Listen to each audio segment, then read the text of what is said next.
Hi and welcome to another episode of the Getting Things Done podcast from Vital Learning. I am Morten and as always I'm here with my good friend and colleague Lars Henriksen. Привет, Lars. Привет, Morten. That sounds like a deep breath. Good to see you as always, and good to be with our listeners and viewers out there. We always start off with a quick reminder of the purpose of this podcast, which is to help you learn GTD or become even better GTDers. We hope that today's episode supports you in that. I think it will. If you are new to GTD, we always recommend you go back and listen to episodes 1 through 6 of the audio version of the podcast. That will give you the introduction to the basics of GTD, the 5 steps. Today's episode number is number 126, and today's episode is a half-year review inspiration episode. It is, and this is inspired as well as hopefully inspire you, the listener and viewer. It's inspired by an event Lars and I did in Denmark. How long time is it? A month plus something? Time flies. Yeah, about 2 months, fun. I think, when the time when this releases. Yeah. And the event was the GTD Master Class Retreat, the first one in 2025, which is a new concept that Lars and I have been developing. And the concept is that we get together some really cool GTDers who want to get good at their horizons of focus, want to make sure that they are working towards their internal goals and achieving their purpose on Earth, and bring all them together with Lars and me. And we were so lucky to have with us David Allen, and on a castle in Denmark for 3 days, which was a blast, and the feedback was awesome. It was really good. And so we got inspired in trying to inspire you, our viewers and listeners, to do parts of what we did. It's like a taster of what you might want to have or want to do yourself. So this is not a listen along while I mow my lawn kind of episode. Thank you, Lars, for laughing off my inequalities. So what I'm suggesting you do is that if you want to listen to this, listen to it maybe when you do your whatever you do when you listen to podcasts, but after that go back and listen to it in more like take note mode, because there might be something here today that you might want to come back to, and to make sure that you remember all the details. So anything I should have added to that, Lars? Did you? No, I think that's a good setup. It's like you said, it was really a lot of fun, very inspiring to be with everyone there, and we're setting something more up, and there will be more information about that as well, and we'll have an application form and set this up for future masterclass retreats as well. So I just wanted to throw that in there as well. Yeah. So there will be a link in the show notes with an application form if you're interested to do this with us. Next time will be in Norway. And we do not know exactly where, but there's an application form where you can apply to be part of this event. It is, of course, going to cost you some money to attend, but I can guarantee you that this is really, really a good event for all that was in. I enjoyed it a lot myself. That's a good indication. And the people that were there also gave us a very good feedback during and after the event itself. And that is, So without further ado, let's start with becoming a catchphrase as well. No, one thing I want to add as well was just a follow-up on what we mentioned in last episode, where we talked about the Danish term "gækkebrev," which we had a listener sent in a CD. There were 6 different songs plus 2 bonus episodes, and that was it was so well made, so much fun. And the rule was that I had to guess, and I had 3 guesses, and I did not guess correctly. So I am just publicly admitting now that I owe Torbjørn an Easter egg. And Torbjørn was one of the Danish GTD trainers, a fantastic guy. Some of you will know him from the summer camp as well, with his paper-based GTD system. Really good GTD, a really nice guy, and he got me. So by the time this airs, we will have gone past the summer camp. But I just wanted to throw that out there as well, that at the summer camp he will have received his Easter egg. Just wrapping up that that story that we opened up last time. Yeah, and what you could do is that to take it to him there, and so he had to share with others. Yeah, maybe I will take it. I will bring it to the summer camp, but let's see. Okay. Maybe I don't know if I can make it share size for the 60, 70 people will be this year. But the 20, 30 closest of Torbjørn's friends there. Yes, well, I guess it all comes down to how many pieces you break it into. So that chocolate Easter egg. Talking of the summer camp, when this airs, the summer camp will be over. So you will have to, if you want to come and see us and work with us in the summer camp, work on your GTD to get better, you must wait a year. I'm sorry, but we have a masterclass in the fall. Okay, Lars, top down and bottom up is your subject. Yeah, so we talked about, we revisited the program in preparation for this episode, and we spoke about, so what should we pick out of the program to share with everyone in the podcast, and we sort of took a step back and picked a few things that we thought might be of interest to everyone out there. Some of it is familiar or maybe familiar for you coming from a standard GTD perspective, and some things are different perspectives coming from the outside that may also enable you to see some new perspectives on your work, your life, your GTD system that you hadn't come across before.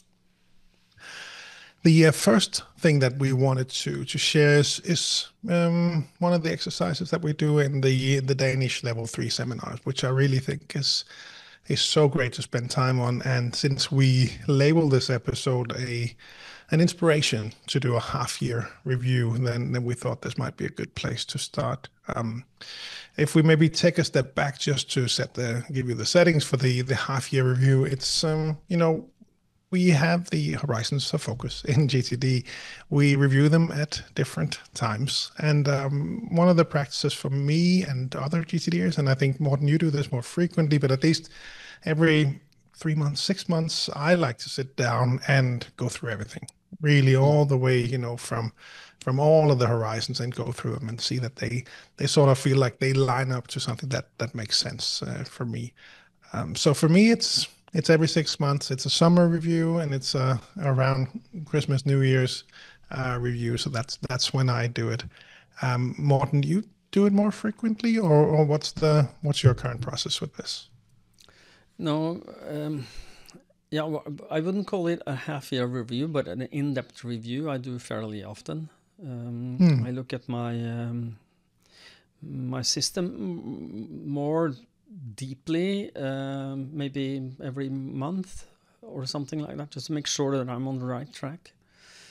And the more you review, the less often you need to review deep. So it's more like I don't go in depth like you do, by probably not as deep as you do, but it is a way for me to every month, preferably every month, to go look at my horizons of focus, ask myself, are they aligned with who I want to be and who I am? Am I on the right track? Am I having the right kind of projects on my lists? Am I working towards what's most important to me? And But I don't do them every 6 months. I do them more often. And then probably not as deep as you do, but just kind of like a check-in. Am I doing the right things now? Yeah. Yeah, that makes sense. And again, I also wanted to highlight that to illustrate that there are, there is no set cadence or frequency that you need to revisit these with. You can see that, Morten and I have been doing this forever, and we still do it differently.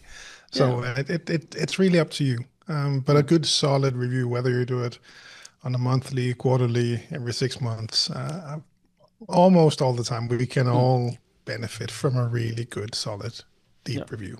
And just to put some perspective into that, and a lot of the people that I meet as a coach do not look at their Horizons of Focus document at all.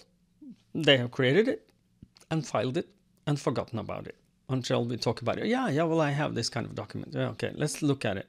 And then it's either outdated or it's not them, or you don't spend enough time with your Horizons of Focus document. One of the things that I highly recommend to anyone who wants to get good at getting things done, take time to deep dive into your Horizons of Focus until you feel that it's really me. Look at it every day. Look at it so often that you are sure that this is you. And then continue look at it until you get a little sick.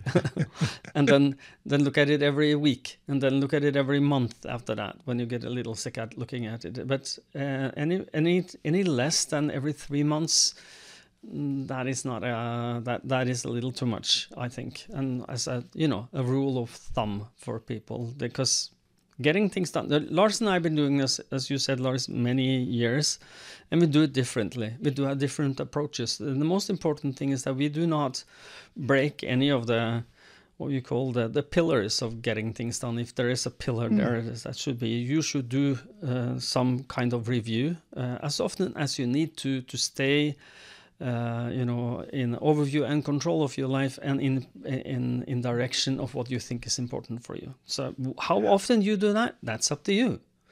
But now we are talking about what Lars and I am doing, and that hopefully will help you. Back to you, Lars. Yeah. No, so we spoke about how could we then revisit these horizons, and one way we do it, I think the standard way that we would approach this would be in the level 3 training to go top down, meaning that we would start at the higher horizon and then we would work our way down, spend some time on each of these. And it's a great way to work with them. I've played around. Sometimes we do bottom up as well, and that's what we wanted to cover in this first part of the episode, both trying top down and then bottom up.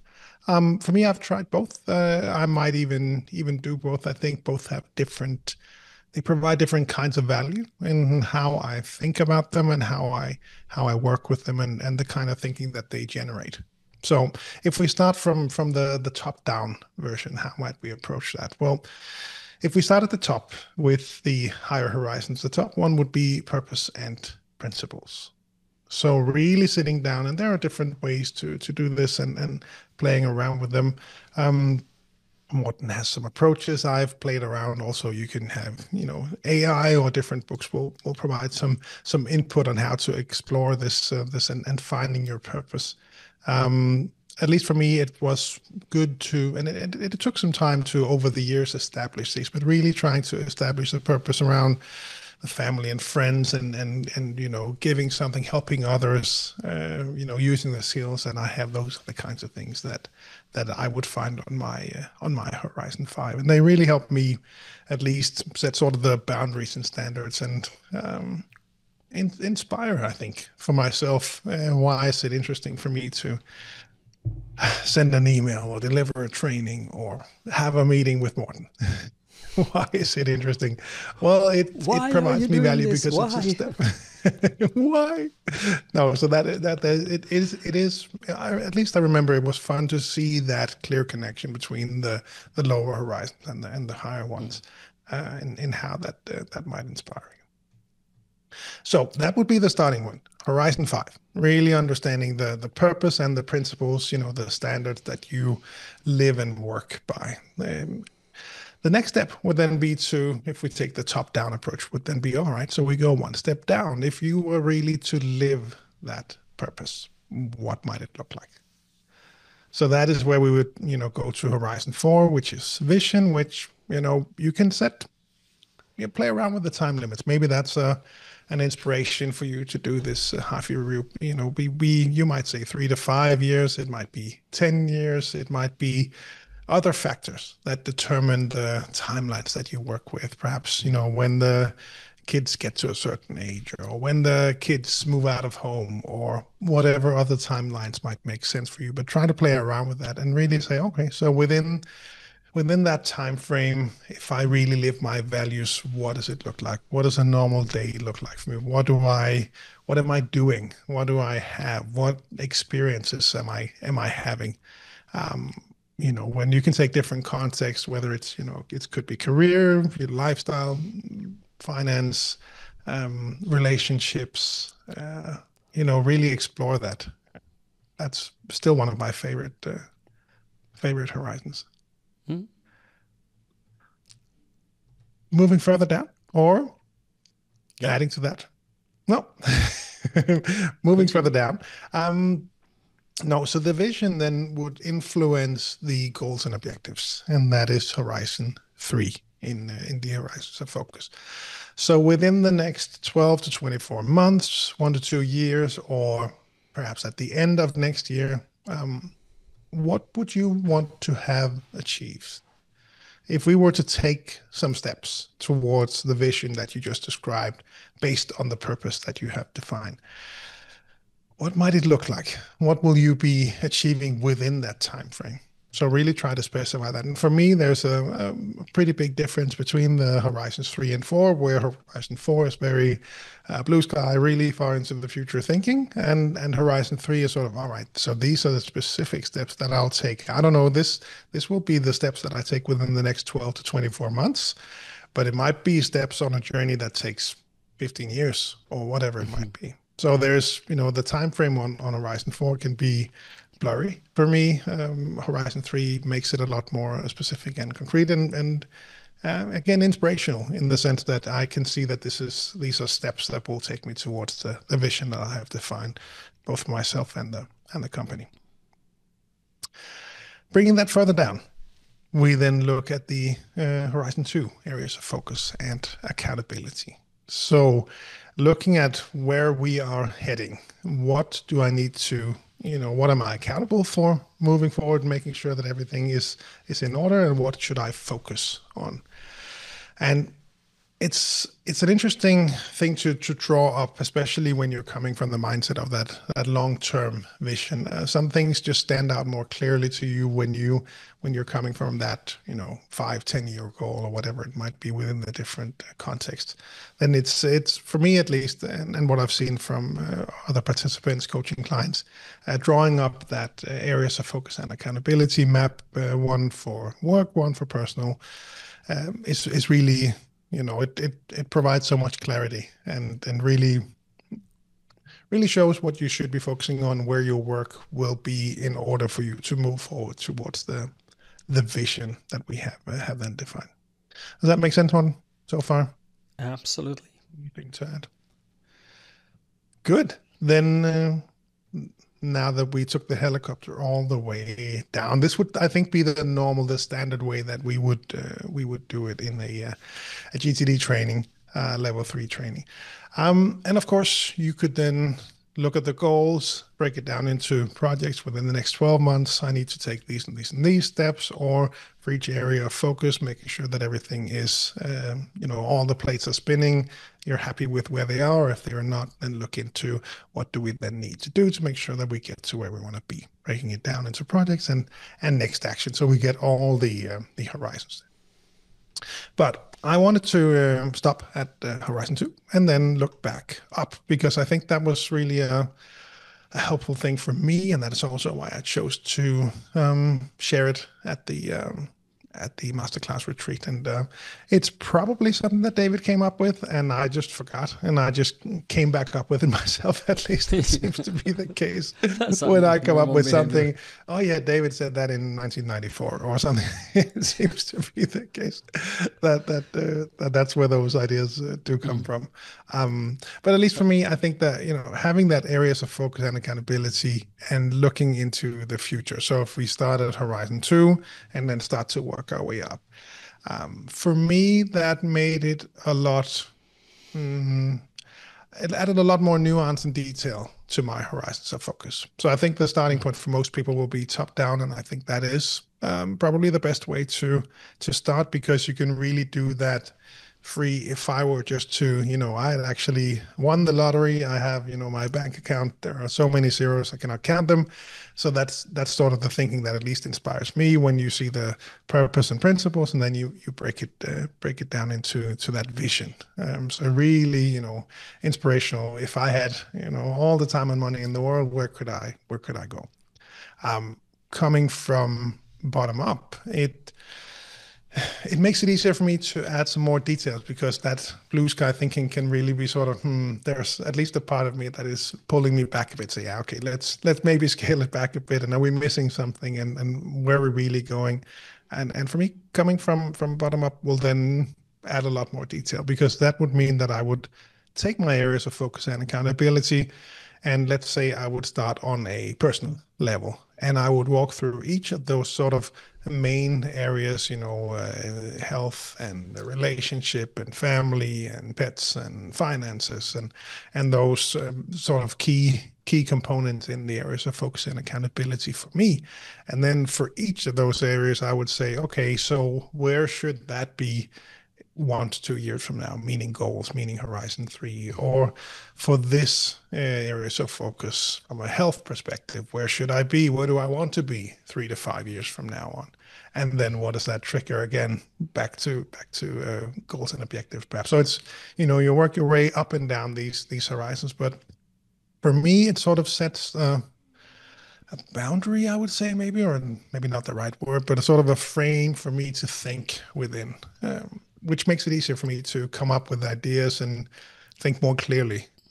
I'm better, I think, at that kind of thinking, and that's why coming from bottom up is probably easier for me to add some more details. Also for the business, all right, we have sales, we have marketing, we have trainers, we have franchises, we have all of those different areas that you and I both work with, Morten. Going for each of these areas, and then say, all right, well, where do I want to be when it comes to trainers in 10 years? I think that's sort of the timeline that I have for that area. And we have all that written down in horizons of focus for each of these different horizons. And it's, for me, it just makes it easier to work with. So, and I have actually both versions. I have one with the top down, and I have one with the bottom up. And there's a clear difference in how much detail I've added to each of them. So that was a long way of saying there are things to be explored, both top down and bottom up, and hopefully these would provide 2 different perspectives and add some more detail and nuance and in the end inspiration to your GTD system. Yeah, great. I was reminded when you were talking that one of the epiphanies I had when you walked through this at the Master Class Retreat was the fact that when you take it from, well, I would actually go down one step into projects. When you look at your projects and then up to areas of focus, then that's a good way of looking at is there coherence between what I'm moving forward every day and what I'm responsible for? And then kicking it up a notch, so up to purpose. Is what I'm doing in what projects I have, are they in coherence with what I want my life to be about? Am I doing the right things to achieve my higher horizons? Or am I moving them forwards? And that's kind of like, duh, of course. And it is so much easier to see when you go from the bottom up, or instead of going from top down. That kind of was like a duh moment for me. It was really good. Thank you, Lars. Yeah, no, happy to hear that. And that is also where I see, and you've seen this probably even more than me, but the people that organize their projects by areas of focus. I did do that at some point. I don't do it anymore, but there is a nice, at least there is a nice value in seeing, all right, so these areas are areas where I am working on something, and these areas I'm not working on something. And both can be good, because if you're not working on something and you feel good about that, well, that means that area of focus is doing well, and all is good. So, give yourself a pat on the back. And there will be some projects, and of course there has to be projects. Otherwise we would be out of work. So at least it was, I remember it from my Todoist days, and it was nice to have that kind of visualization. Yeah. I think that both has its merits, and but as a sum up for me, the price was when we went bottom up, and it kind of like there's some it ticks some boxes for me that gave me a new perspective that I didn't see before. So thank you. Cool. Are we moving on to topic number 2? Let's move on to topic number 2. Yeah, that is horizons of focus with a spouse or without a spouse.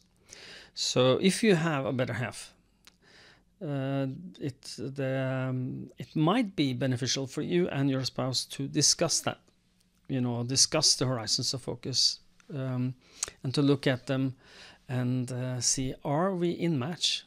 Are we in sync? And I know that you do this with your wife, and I'm going to give you the possibility to say a little about how that works for you. But I've seen this I've not been in a position, except I've talked to my wife about my horizons of focus, and she agreed with them that this is a good horizons of focus, and I know what her is, even though she haven't written them down.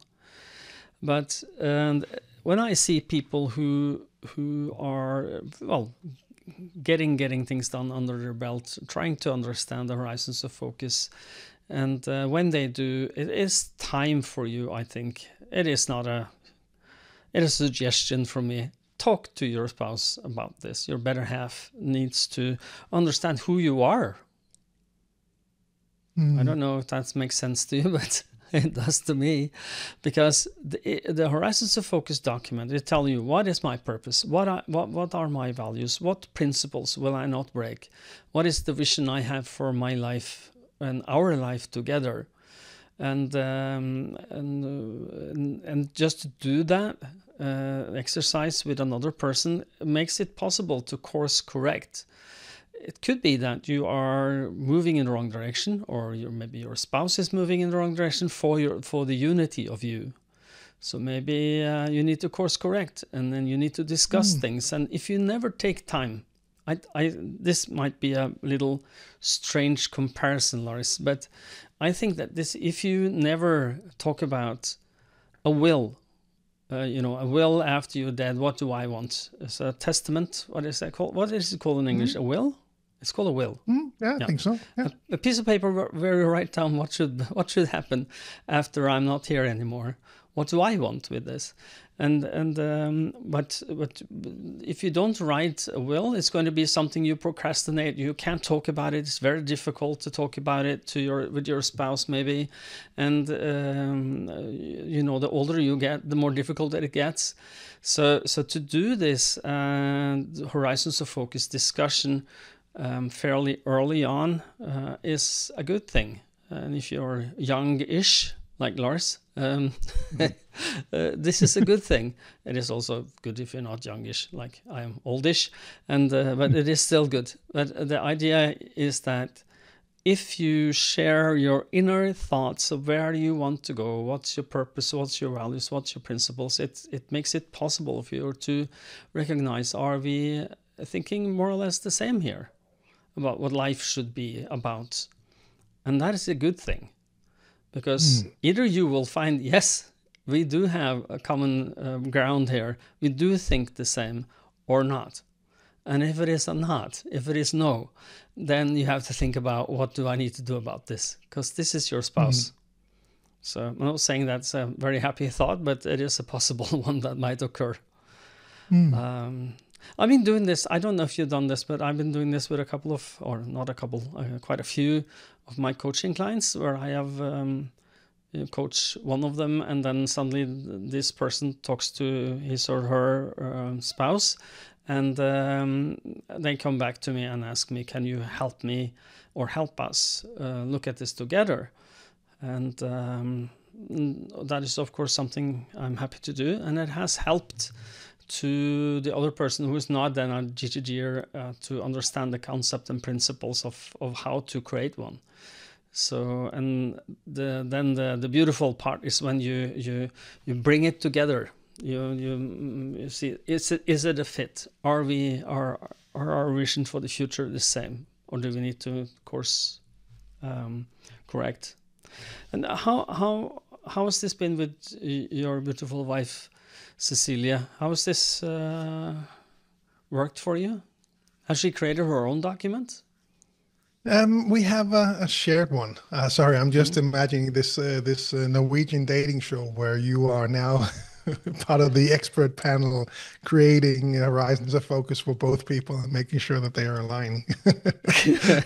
You have to pitch that somewhere in Norway. No, yeah. Yes. So she, as far as I know, she has just updated the one that we have jointly.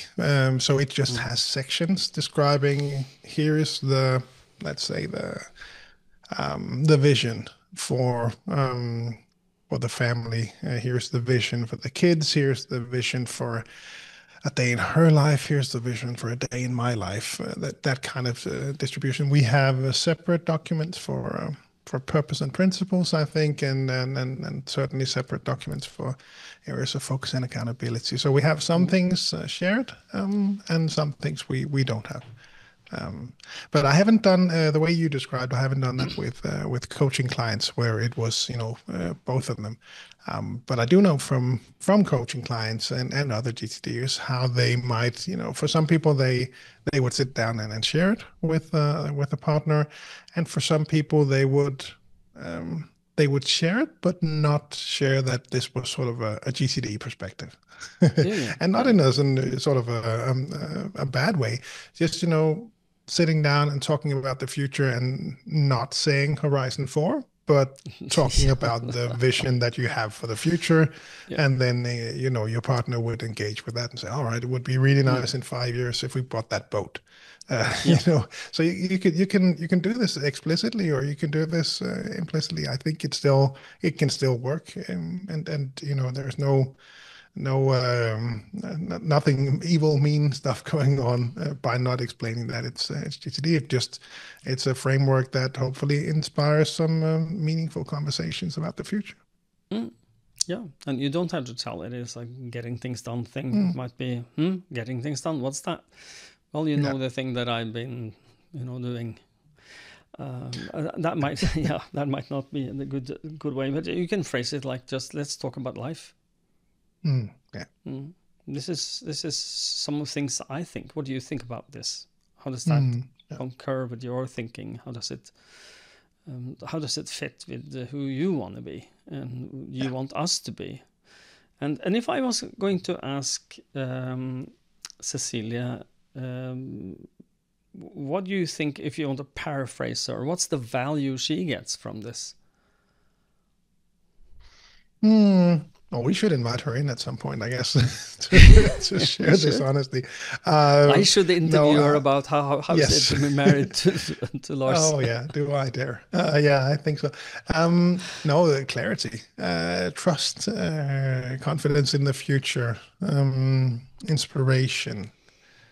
I think the same values that you get when you do this on your own, but also trust in the other person that you are heading in the same direction, which would provide more space and calm in the relationship as well. Yes, that's the profound value of doing this, is that you will understand or not, if you're moving in the same direction, which is, and the confidence that you have, if you do it with your family, like a get together, and you don't have to call it, as Lars says, a Horizons of Focus document. You just talk about what's the purpose of our being together? Why are we together? What are you getting out of this? What's the values that we should adhere to? Like loyalty and I don't know what you want to say there, but and what vision do we have for our life together? If you're living exactly the life we would live, how would that look and feel for us, for you? And it is a very open-ended, way of inviting your better half into that discussion. So, I agree. Yeah, me too. So go do that, people. And you don't have to wait until your Horizons of Focus document is air quotes perfect. What you need to do is just to have a basic framework on what you think your purpose and values and principles and vision for your life is, and then discuss it. It's maybe even better if you do it without being set in stones. Don't show up with a perfect one. Yeah. No, because there is no perfect one, just yours at some stage. And if you're doing this correctly, it will be iterated for the rest of your life. This is never a document it's never finished. It's like when it's finished, you're dead. I'm sorry. That's the harsh reality of things, because life change. Whatever happens to us change us, and it changes our situations. And to be able to look at this with a flexible pair of hands, if you may, and then having the flexibility to change it as your life changed, I think that's a good thing. So. Okay, moving on. Yes or no? Let's do it. Lars has just one thing in addition. So now that we talk about the different horizons of focus, and we keep mentioning purpose, I just we have bought a new house, and we'll move in 3 months as of this recording, and. We started talking about, GTD Horizons of Focus. We starts with yourself, and you might have one with your better half, your partner. You might have one with the team as well, as you know from the team book and what we've spoken about in the podcast. I also started looking at and I think again, David has mentioned this before. What's the purpose of the living room? What's the purpose of the kitchen? Because we're talking about, so how will we move in? How will we place everything? What do we want each room to be, and what would the purpose be? So that is it's just something I'm exploring right now. I just wanted to throw that out there as well. It sounds like you've had some of the same thoughts, Morten. Yeah, but this is what's the purpose with the living room is the question that I would ask for anyone who is doing the natural planning model. Why are we remodeling our living room? What's the purpose with it? How should it look and feel when it's done? Why are we doing this? So that's but it is then moved down what's the purpose of my life? What's my values? How does it look when I live the life I want, have the experiences I want? And that can be then tied into the natural planning model, so that you can make sure that you use that to remodel your living room, so that it fulfills your higher horizons as well, together with your significant other. Yes. And it just to because it came up when we it's a pretty standard house, not very big. Could use 1 or 2 more rooms, but then we picked this one, and so the living room. How should we then model that? How should we decorate that? And the starting point, if we weren't thinking about it, was just, well, what does everyone else do? All right, well, you need a big TV, and you need a couch, and you need a blah blah blah. But for us, it was, okay, so we definitely want a TV. We want to, sit down and be able to watch some stuff as a family, but maybe half the living room should actually be for creative stuff, should be for playing board games, should be for drawing stuff, should be for making music, should be, so we really again, what is the purpose? The purpose for us would be to have a shared space to bring in the whole family, making sure that not everyone is just sitting in their own room with their own phone doing their own thing, that we really just come together. So that sounds great. Just wanted to throw that out there. It's something that we're playing with right now. When you finish decorating, invite me. Yes. Play board games we'll have to do an episode. Cool. Moving in with GTD. Okay. Board games with GTD. Now we are going to move on to a third thing that we wanted to bring to your attention, as still inspired from the GTD Master Class, and that is, I think, it's a Greek, word, apophenia. So, Lars, what is apophenia? Yeah. How does it tie into GTD? And I am no expert on apophenia. I'm no expert. I do know some things about the brain and how it works, and that was really sort of the starting point. Apophenia came up because I was looking into the way that your brain might be hiding information from you, and that is not that it is hiding it, but it is trying to make sense of a world, put together an image, a picture of the world for you that is not that overwhelming to look at. So in many ways, the brain would go in and simplify things. It impacts your vision, how you think about things. Apophenia is just one example of that. And apophenia is the tendency to perceive meaningful connections between unrelated things. So the brain would help you see patterns, but that would then simplify things, which wouldn't then mean you'd be missing other things. You look at clouds and you would see a face, or you would, conspiracy theories, so you start to see patterns between things, or gambling, you start to, all right, well, I've been, losing for so many rounds now, I must be winning soon, when in fact the statistics are still the same as they were before.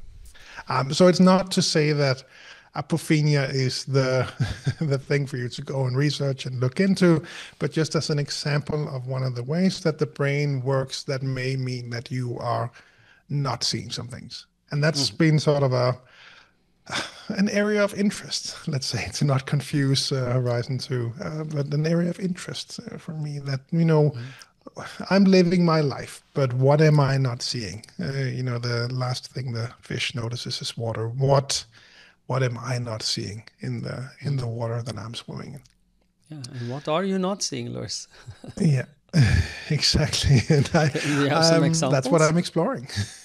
Yeah. Sorry? Have you found some examples that you can share with us? Yeah. So the starting point was really to take a step back and say, okay, so how could we then explore this? How could we, there'll be areas, there'll be projects, there'll be goals, there'll be things going on in your life that you're not seeing all the details. So I played around with 3 different areas, family, health, and finances. And I picked those because I think for most people, they would be rather common.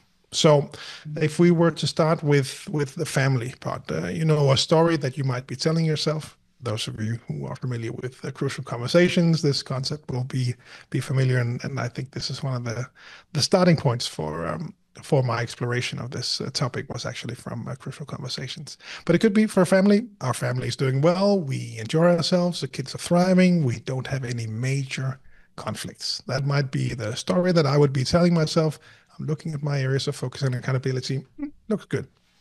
Mm-hmm. But is that then the whole picture? Well, the doing well part, what does that mean? Well, it could be the absence of conflict. And, in daily life, it's all working okay. But would everyone in the family say the same? If you were to ask your partner, just like you just said, or if you were to ask children or extended family, they might help you see some things that you're not seeing.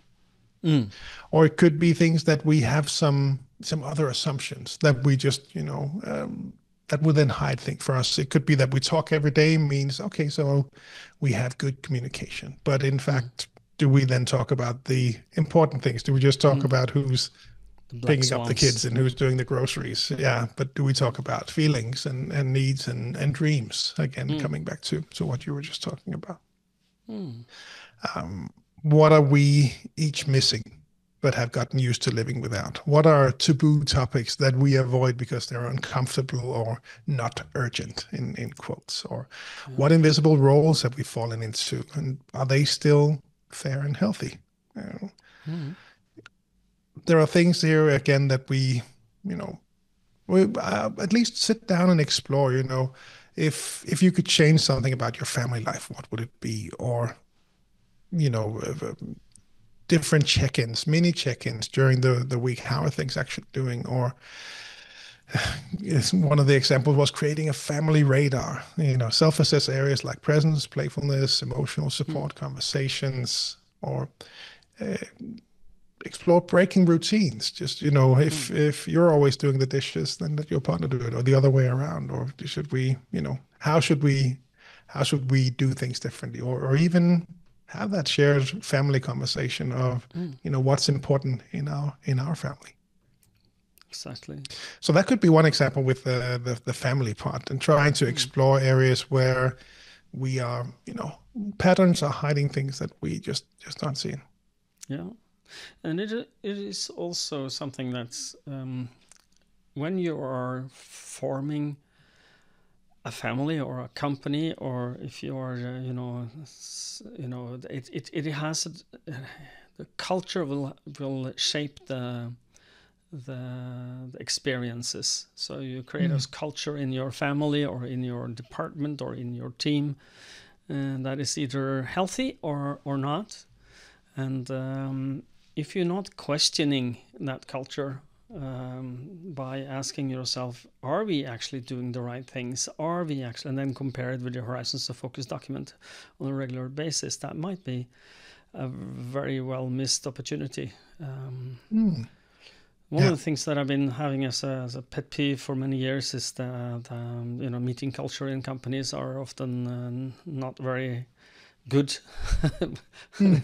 Too many meetings, too little meaning. And what I'm telling people that is the reason you're having this is because you've stopped asking questions. Why are we having these meetings? Why are we doing things the way we are doing things? And then when you start doing that, then does it have the right shape, form, length? Should we do it differently? And if you don't ask that as a team or a group or a family, that might be something that can be a stumbling stone down the road. So yeah, good one. Yeah. I just wanted to add the one about health as well. And again, you can. I would play with AI on this one as well to help me ask some questions that I might not have thought about. I'm pretty sure that most AIs will come up with some good questions for you to reflect on. Questions. Yeah, exactly. I mean, especially health related, right? It could be that your initial perception would be, it's pretty much under control. I run a couple of times a week. I eat reasonably well. I rarely get sick. But, okay, so what does it mean? Do we have any sort of hidden, are there any sort of patterns that are hiding the things that we should be seeing? What does good health mean? Well, if I, run twice a week, or if I eat reasonably well, it's not necessarily enough for me. It doesn't mean that I'm healthy. It just means that I'm, healthy is not equal to the absence of sickness. Right? It just means that we have not gotten sick yet, for example. So I'm not trying to start some bad vibes or bad mood here, but just to exemplify, some of those questions that we might want to be asking. It could also be that, all of this, sitting down, at least this one struck me when I was playing with it, that, well, I run twice a week and we eat reasonably well. So that's probably good, right? But in reality, it's, when I'm not out training, I'm sitting down a lot. And with all the research coming up, that have come up in recent years, I probably should take more breaks. I probably should go for a walk more. I Yep. perhaps should have a health check. I think I spoke to a doctor not too long ago, and she said, I'm 45. Men around my age are the worst at going to Yep. the doctors. We just never go. So No. just to reflect on, when was the last time I had a health check? Are there any aspects of health I'm ignoring because they either seem invisible or, in quotes, good enough? Mm. Are there any, this one caught me as well. Are there any signs I've normalized, like poor sleep or minor pains that might signal deeper issues? And at Hmm. least, poor sleep with a little one who is now 15 months, but still, Yeah. Yeah. uh, there is stuff you normalize. And I think, in some cases it might be good. Again, the way that the brain works in many cases helps us. So, but what I'm trying to explore here is, what am I then missing? Mm. Yeah. So it's some of those questions that I just wanted to plant that idea to people out there to reflect on, and that would certainly be one of the bigger reviews where I would pick this up. But really, explore this for yourself, come up with some questions, ask someone else to give you input, play with AI to give you some input, but at least Mm. give it some thought because Yep. you might it that that's it's one of the worst things that I saw it actually recently when I was together with some other people, that people, they tell so many stories that they then completely miss reality. And it's such a pity that, it takes up a lot of space in my brain to make sure that I am not missing anything obvious. And perhaps this would help me notice this. Mm. Yeah. Getting things done and the psychology use the same what do you call it, term or terminology is cognitive dissonance. And in GTD we use that when you have something in your world that is not what you would like it to be, then you have when you find that cognitive dissonance, you have the opportunity to do something about it and create a project and then change that into something better. In psychology, they use this same term, cognitive dissonance, a little differently. It also means what I just walked you through, but it also means that we create stories about things that we have cognitive dissonance on. For example, let's say that you've done something you should not have done, and then you create a story on why it was correct of you of doing that. And those are the stories we tell ourselves to survive and not need to change. So I'm just letting that hang there. So if you have a cognitive dissonance of something you're doing that is not good, stop telling stories and start doing something with it, by creating a desired outcome. For example, I want to lose weight, or Exactly. I want to start exercise, or I want to stop yell at my kids, or I want to, whatever is your apophinia. Which again was the sort of starting point for this, but there are many, Yeah. I think, examples Yeah. of this. So Mm. yeah, I think that we covered everything around. I just wanted to plant that seed as well for this half year review for everyone out there. Mm. And before we end, I just want to remind people that we do appreciate if we're giving you some value, a maximum stars review if you think it is worth it on the platform that you see this. I know that Spotify is easy and to give us a review. You can also do it on Apple Podcasts. And even there is possibility to do it on Audible. Actually, Audible carries our podcast, and Google Podcasts as well. I think Podcaster, they are going to shut down, I think, this, but as long as it is, give it a review if there's where you're listening, or subscribe and hit that notification bells. I think I think the young people say about YouTube. So That was I just very want to remind you of that. youngish of you. Youngish, thank you. And follow us if you want on LinkedIn. Both Lars and I have opened up for people to just follow, or if you want to connect with us, just write GTD in the, connect with a message. We'll understand where you're coming from and connect with you. And we share things there that you might find inspirational or helpful. So, Lars, are you ready to take us out?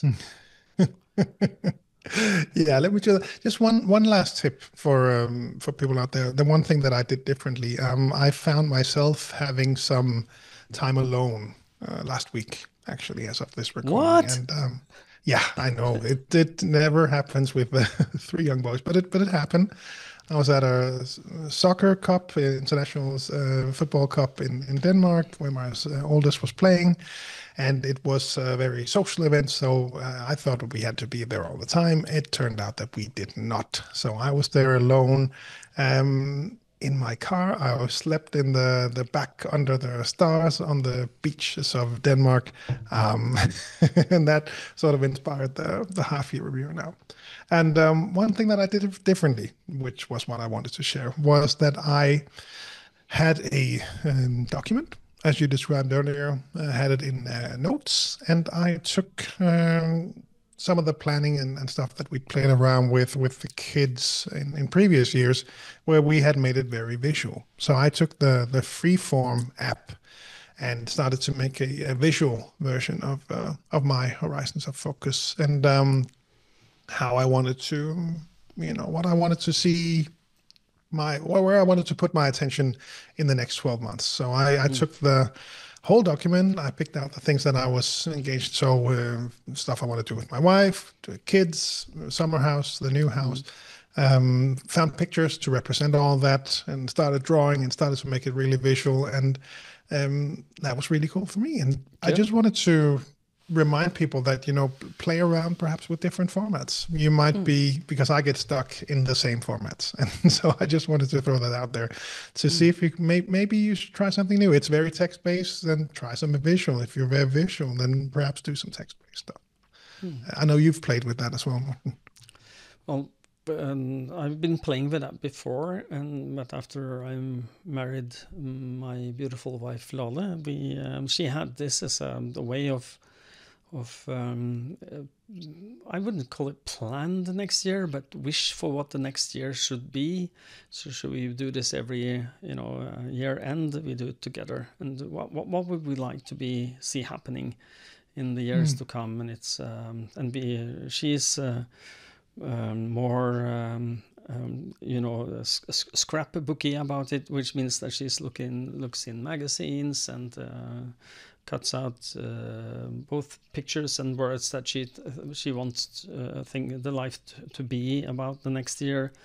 I'm more like you in the Freeform app to create it there, because it gives me more freedom to do what I. But then we print it. Or I print it and I cut it out and I stick it to this big paper, what do you call, cardboard board that we have, and then it stays on the wall for that year, and we come and look at it every now and then and look at it. Did we achieve any of these things? How was it? So it gives us a good way forward. So yeah, it's really cool, and you showed the pictures of it at the Master Class Retreat. It's really cool to see. Yeah. But so that is my additional last tip. Find your car, drive to the beach, sit there and look. Cool stuff will perhaps show up. At least it did for me. Yeah, I'm sure it could do for you as well, dear listener and viewer. And then the normal take us out.